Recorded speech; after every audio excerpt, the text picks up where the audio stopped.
Des enfants sous les manguiers.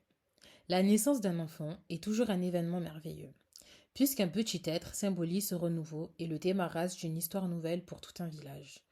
Un nouvel enfant, voyez-vous, au sein d'un village, c'est comme si chaque racine essaye de faire vivre un arbre et insuffler un air méconnu, pur et à la fois captivant. Je vais ici vous conter l'histoire du petit Hakim et son grand-père, Mbaye. Hakim en arabe signifie sage. Dans un village de Bombao, à la Grande Comore, Awa mit au monde un petit garçon très attendu dans ce village de 50 âmes. Awa avait fait la promesse à sa fille aînée de 3 ans que le prochain bébé serait un garçon. Un garçon qui était également attendu par le grand-père Mbaye.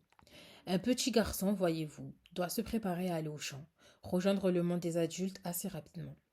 Mbaye espérait longtemps que ce futur enfant soit protecteur d'une tradition ancrée. Il sera témoin de la progression des us et coutumes. Mbaye a promis à sa cinquième fille Awa qu'il s'occupera de ce garçon de façon à ce qu'il comprenne que protéger ses proches est plus qu'important.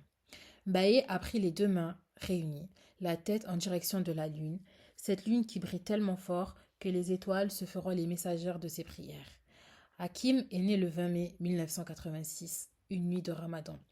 Le premier contact extérieur qu'il ait senti à son arrivée est un grand vieil homme très barbu avec un chapeau traditionnel en paille sur la tête. Il sentit une nouvelle peau et se cramponne très fort au bras de son futur protecteur. Un baiser de Mbaye sur le front de ce petit être fit ouvrir ses yeux.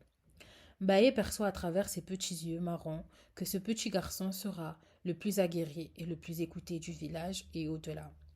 Hakim apprit très tôt à marcher auprès de son grand-père, à le regarder parler, à le voir faire le médiateur dans le village. Il vouait une admiration sans faille à ce grand-père respecté par les villageois voisins. Son grand-père lui dit un jour: Hakim, mon enfant, tu apprendras à regarder et écouter avant d'avoir l'intention d'ouvrir la bouche pour propager tes paroles. Fais silence si tu n'as rien à dire et parle si tu t'interroges. Fais surtout silence lorsque tes amis et ennemis te parlent avec force et parle lorsque tu devras prendre ta défense, donc celle de tout ton village. Questionne tes semblables lorsque tu te sens démuni de connaissances. Ta curiosité sera assouvie lorsque tu auras entendu et respecté la parole de l'autre. Prends la parole de façon à ce que le soleil, la lune, les étoiles et le ciel soient tous témoins de la clarté de tes paroles.